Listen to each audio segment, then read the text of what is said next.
আসসালামু আলাইকুম। অনেক দিন পর সিলেট গেলাম।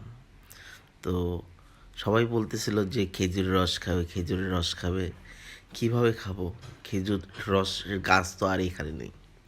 প্রায় 40 কিলোমিটার দূরে খেজুরের রস খেতে গেলে যেতে হবে আমাদের। তো সেই অনুযায়ী ভোর ফজরের আজান দেওয়ার সাথে সাথেই আমরা বের হয়ে গেলাম খেজুরের রস খেতে। রাতে কুটকুটে অন্ধকার ছিল, মানুষজন ছিল না, খুবই শীত লাগছিল, হাত মনে হচ্ছিল যে বরফ হয়ে যাচ্ছে। 4 জন ছিলাম আমরা। 4 জনের অবস্থা খুবই কাহিল। আপনারা সামনে দেখতে পারবেন যে আমাদের অবস্থা কি। এক একজনের অবস্থা সেই রকম হয়ে গেছিল। আমার পা তো প্রায় জমে গেছিল।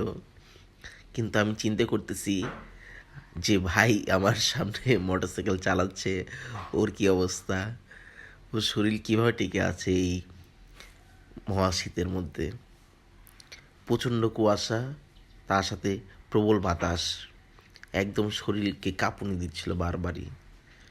বুঝতে পারছিলাম না যে যাব কি যাব না।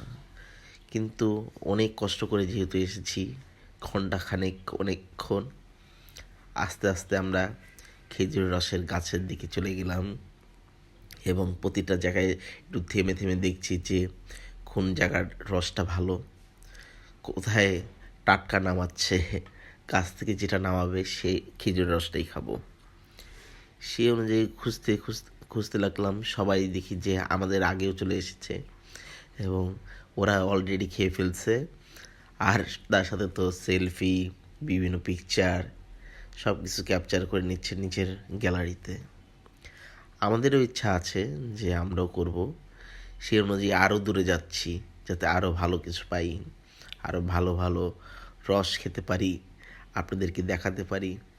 এটা আমার প্রথম খেজুর রস খাওয়া, তাও এত দূরে, প্রায় 40 কিলোমিটার দূর অতিক্রম করে।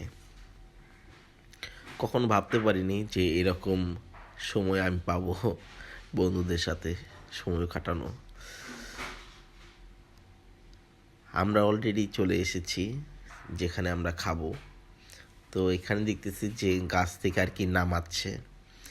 তো আমরাও ভাবলাম যে এখানেই খাওয়ার বেস্ট অপশন হয়তোবা। তো চলে আসলাম। আপনারা দেখতে পাচ্ছেন সামনে একটা ব্রিজ আছে, সেই ব্রিজের পাশেই কিন্তু খেজুরের রস নামাচ্ছে। যেহেতু নামাচ্ছেই, তো এই খেজুরের রসটায় কোনো ভেজাল থাকা পসিবিলিটি নাই। তো আমরাও সেই অনুযায়ী মোটরসাইকেল থামিয়ে জিজ্ঞাসা করা শুরু করলাম যে এখানে খাবো নাকি। দেখতে পাচ্ছেন একজন ভাই এই কনকনে শীতে লুঙ্গি মোচা দিয়ে আর কি উপরে উঠে আমাদের জন্য রস পাড়ছে। কি সুন্দর দৃশ্য! গ্রামে গেলে এরকম দৃশ্য আপনারা দেখতে পারবেন, এটা শহরে কখনই পসিবল না।